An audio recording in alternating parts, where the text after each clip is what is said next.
Alright, so this is Lyft in France, part 2. The advantages of Lyft, just in general. So they have cost sharing and low rates. Passengers can share the cost of transport, and multiple people going in the same direction are matched up and given a driver, creating like a carpool. They are charged as a team, and they share the cost, meaning the transportation cost is lowered, and passengers get to save more money. The next one is a focus on safety. Every driver is required to have completely up-to-date insurance coverage on their vehicle in order to provide transportation through Lyft. And they also have to have a valid driver's license, a criminal background check, undergo a DMV background check, and a general car inspection before allowed to work on the Lyft platform, so that makes you feel more safe. Another advantage is a professionalism with a welcoming twist. So if you have a quiet backseat, if you want a quiet backseat ride or like a fun adventure ride, they'll definitely provide that for you. They also have a Lyft Plus package for passengers with languages who want to move from one place to another conveniently. And then take this service for a test ride. Lyft lures in new customers by offering an attractive new customer offer, which consists of a $10 credit for your first ride. So you don't have to spend anything for your first ride, you get it completely free.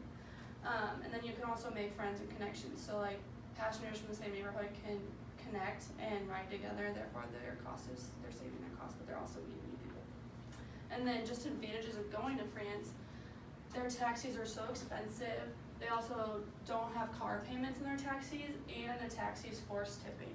So Lyft going to France would be a good idea because they could do all those things. They're not as expensive, they have card payments, and they don't force tipping. So Lyft versus Uber. The pricing is kind of the same. Both companies, there are dollars to start a ride, and then $1.50 per ride and 25 cents per minute.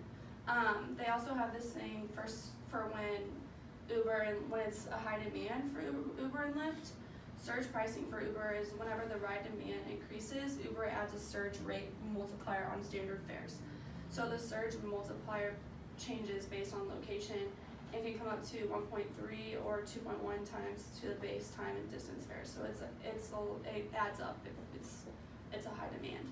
But with Lyft, they have a prime time, and Lyft charges the extra fee in form of percentage that gets added to the base ride amount. So if a prime time is 50%, then a ride that normally costs $10 would go up to $15 during prime time. So it's not as much as Uber. So the app in general with Lyft and Uber, so with Lyft you have to request a ride first to get an estimated time, but with Uber you get your estimated time before you request a ride.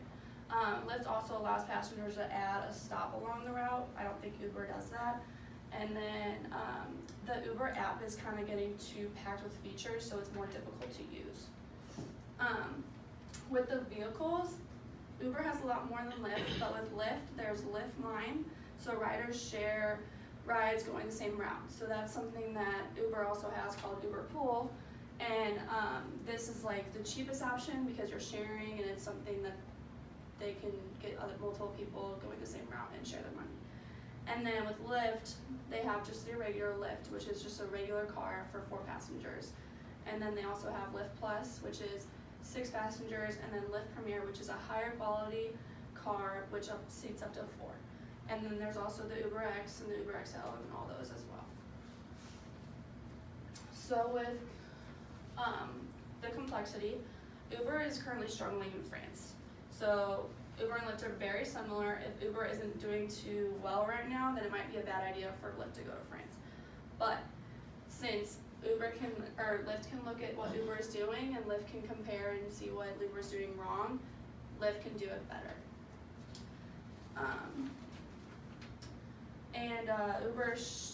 They also say that Uber should be classified as a taxi service, which I don't think is necessary if it's completely, it's different. So if they're not liking Uber already, then bringing in Lyft and changing it into a taxi service could also help Lyft succeed in France, because that's what they want Uber to do. And then, so trialability and observability. So Uber's already in France, but people are familiar on how to use Uber app. So bringing Lyft to France can help them. Well, it'll be easy for them to understand how to use the app and how to use Lyft. Adding Lyft to compare the prices between Uber and Lyft when finding a ride, so you can definitely compare them and see which one's best. I heard Lyft is a lot cheaper depending on where you're at, but if the demand's higher in the place, then Lyft will be able to have a lower price than Uber. Observability, Lyft can use Uber's fails to succeed. They can also analyze what Uber has done wrong and realize what people want out of their ride experience. So Lyft can use all these bad things about Uber and use it to their advantage. And their main problems are definitely going international in general. So they have an unfamiliar culture they're not quite ready for, and they have to master the market. And they also have tariffs and other political issues that they have to deal with. And Uber is struggling in France currently, so they obviously have to adapt. And then the competition is huge with Uber and taxi already in France. All right, so the pricing strategy. So average commission taken per trip is about 20% in France. The top 3 rival companies include, like Hannah was mentioning, Uber is one, and then Chauffeur Privé, which is only in France, and then Heech. So Uber has about 64% of the market, whereas they had about 80% in 2015, so it is declining.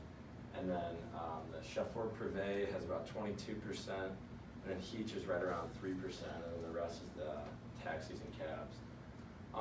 So Lyft takes about 20% of the commission for the drivers in the U.S., and so we're looking to take about 18% to compete with the competitors, Uber, Chauffeur Privé, and Heech. Hopefully this will help us find drivers that will want to drive for us, since we're taking a little bit of less. The average fare for Lyft is 83 cents, less than Uber. So we're looking to provide kind of the same pricing strategy, same discount in France. So in bigger cities such as Paris, Marseille, Lyon, and Toulouse, the fares will be higher than those of the more suburban areas. That's how it is standard in every country that Uber and Lyft is in. We'll offer the first ride free for new customers, and then a free ride every time a new customer gets referred. Also, we'll have gift cards available to purchase for the Lyft. So yeah, this is like what I was saying. Uber, Chauffeur Privé, and Heech, these are their logos. So yeah, that's their top 3 competitors that we're gonna have to look out for. Their pricing. So for their drivers, Uber takes about 25% per trip. Chauffeur Privé takes 20, and then Heech takes 15. So we'll be right in between Privé and Heech. And then for the customers, the average per mile is $2 per mile for Uber, $1.90 for Chauffeur Privé, and then $2 for Heech as well. So our approach is we're looking to lower the fares from roughly $2 in the U.S. to around $1.85. That'll be slightly lower than the Chauffeur Privé, but slightly lower than Uber and Heech, but higher than Privé. And we're gonna offer promotions such as first free ride, referral gets 1 free ride, and then a rewards program where every 10th ride is half price. And then we really want to focus on airports, because I was reading, and that's the main focus in France right now, is getting rides from the airports. So we're going to kind of make sure our drivers kind of hover around there. All right, so the market that we're operating in is basically mainland France. We're not focusing on any of the other principalities or things like that. We're focusing primarily on mainland France to get our feet wet there and then possibly move out to the other areas. So we know that there's already forms of transportation like roads, rails that we'll be competing with. So people might want to take the subway out of convenience more often than they want to use a car service. And some consumer buying habits that we've noticed. A lot of our plan is going to be based off of tourism, like we said, picking people up at the airport, things like that, as well as attracting tourists who already heard of Lyft in other countries or just know about it, mostly Americans being in Europe. Most Europeans prefer smaller mid-sized cars, so we won't really have a market for large trucks of any kind. It's mostly going to be mid-sized sedans. And then the shopping habits will probably be based on like certain times of the day, as well as events like we talked about. Events letting out leads to surge pricing and things like that, and other car services. So distribution of the product. Product sales will mostly be driven by the drivers themselves. A lot of times, customer reviews and things like that will depend on how often someone will want to use the system again. So finding drivers that are willing to like promote the product as well as promote it correctly and give a decent ride, offer snacks, things like that, things that will bring customers back is key. And then most of our ads are probably going to be placed on social media with guidelines focused on metropolitan areas in mainland France. And initial ads are going to have incentives like we mentioned with the coupons for like first ride free, as well as get a discount for referring someone, as well as our 10th ride coupon. So just some initial promotions to get the ball rolling, and then possibly creating some sort of loyalty program just to keep people on and using the car service. All right, so currently the taxi revenue in France is expected to be about 3.5 billion by 2022. So the taxi services make most of the revenue in France. And every year since 2011, revenue has gone up with the taxi industry. And honestly, it's the only reason it didn't go up from 2010 to 2011 is because the Euro Cup was there, and they had just a massive amount of tourists there, so people were coming in and using more taxis than normal. The ride-hailing revenue, that's kind of categorized as your Ubers, your Lyfts, your just non-taxi car services. And in 2017, their revenue was about 533 million, and they're expected to have an 8.6% yearly increase. Their Uber's first year in France was 2014, I believe, and right now about 6% of the people in France use a service like that, and it's expected to go up to about 8.1% by 2022. The estimated revenue that we're expecting to make in our first year is about 55 million, and that's just based upon when I looked at similar markets like in Germany where Uber and Lyft and one or two other competitors are there. Lyft in their first year got about 10% of the revenue. And then some market-like rules and regulations we gotta follow.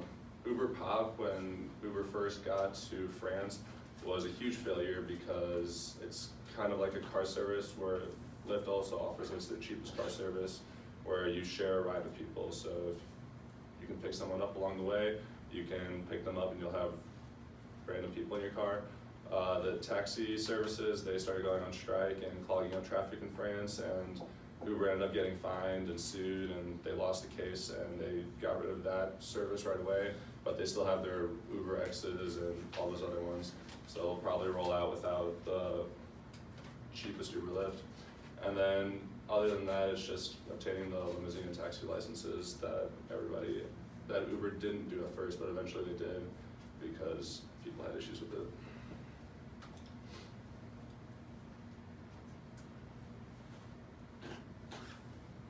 Yes, ma'am? Yeah. What's the difference between Uber Pool and Pop? Uber Pool and Oh, it's the exact same thing. It's called Uber Pool in the U.S. Yeah. and then Uber Pop, they call it Uber Pop in France. Oh, yeah. Yeah.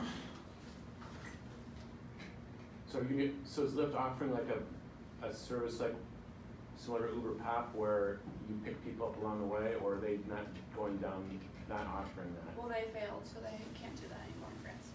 Okay. They do offer that in the U.S. and stuff though, Yeah. but it wouldn't be rolled out in France didn't France. like it. The taxis drivers were upset and went on strike, and it just caused a bunch of chaos, and there was a huge case about it. Okay. So you're not gonna do that with Lyft off of that, or? No. Okay. Those are the questions I had. You actually kind of beat me to it. Is how strongly like the unions and their influence? I mean, they shut down like the Uber service they're offering. Are they? What do you think they're going to do about when Lyft enters? Well, I think that if we look at what Uber's done and what they don't like about Uber, we can definitely use those to our advantage. So when we come in, we can do the exact opposite, or even try to fit into the taxi service they want Uber to be. Maybe we could be what they want, so we could be that taxi service, but with our name and our app and everything. I think the biggest issue with Uber Pop for the limousine companies was the fact that they didn't have to get the taxi licenses or the limousine licenses, so they could offer fares that were way cheaper than taxi fares. And I think the first year Uber was in France, their revenue was way bigger than all the other years just because it was way cheaper, so everybody was using it.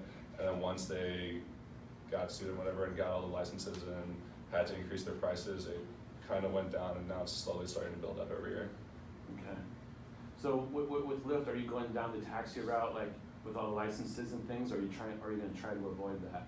I mean, like Hannah said, we could always just, to kind of avoid that, we could just adapt our business model to France. So trying to like make peace with the taxi people by just slightly tweaking what we're doing with Lyft, so it might not be exactly like American Lyft. We could use a more localized strategy to appeal to France, and not ruffle any feathers and lose business and or get fined. So kind of fly below the radar and just kind of not poke the bear, or? Yeah. I mean, till we get like a good following. If you go as a taxi service, would you have to go to their same rates or how? I don't think so. I think we would still be our same app and our same amount, like money. I think it's just we would have to pay a few fees. Okay. So there's like some few.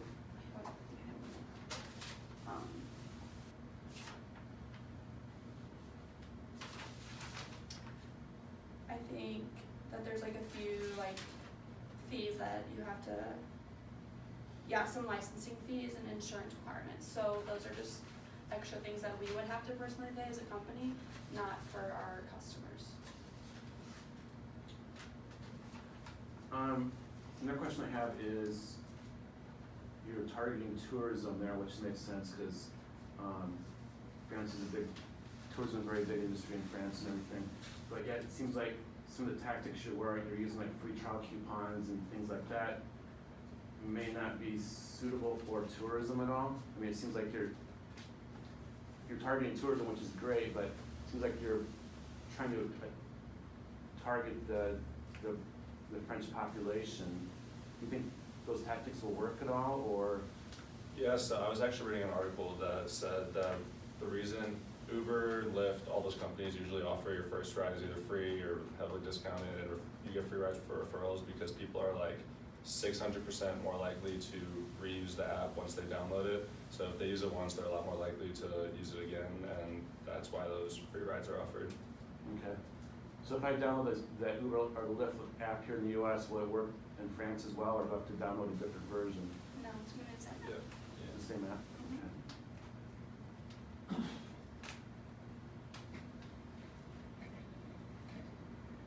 What was that? And the commission of like 20%, is that like a fee that the drivers have to pay to Lyft then? So yeah, they take, so Lyft takes 20% of so the drivers get 80% of the trip, so whatever Okay. dollar amount the trip is, Lyft will take 20%, or Uber takes 25%. That's for the And that's drivers. basically like for the app and services Yeah. and all the promotion, it's just like Mhm. a cut goes to Lyft, okay. Yeah.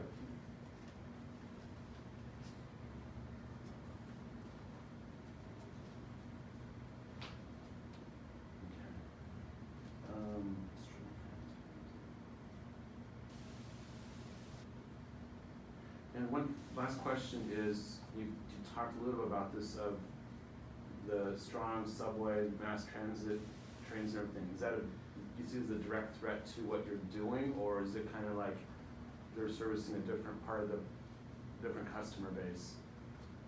I see it as they're probably servicing a different customer base, but I mean, in any aspect, it's just good to be aware of the fact that they do have a booming, like, metropolitan subway system and like other systems of getting around that we just need to be aware of. So, I mean, should Uber go away from France, it'd be nice to know well, maybe people, now that Uber's gone, might prefer to take the subway, so just keeping an eye out on like future possible competitors. So would it be a competitor right now or in the future, or is it just, I think it kind of depends on what market you're looking at. I feel like the locals probably use the subway more just because they know how to get around, they know the language, know how to read all the signs. But I mean, me personally, and I think a lot of people would agree that if you showed up to France, it'd be a lot easier to type an address into your phone and have a car come pick you up and drop Right. you off rather than trying to navigate a subway system where you don't even know the language. okay. Yeah. So since they're two different markets then, or two different customer bases? Yeah. Okay. All right.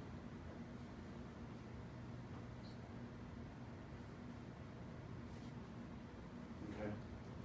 That's all the questions I had. Any questions from the three of you? All right. Thank you very much.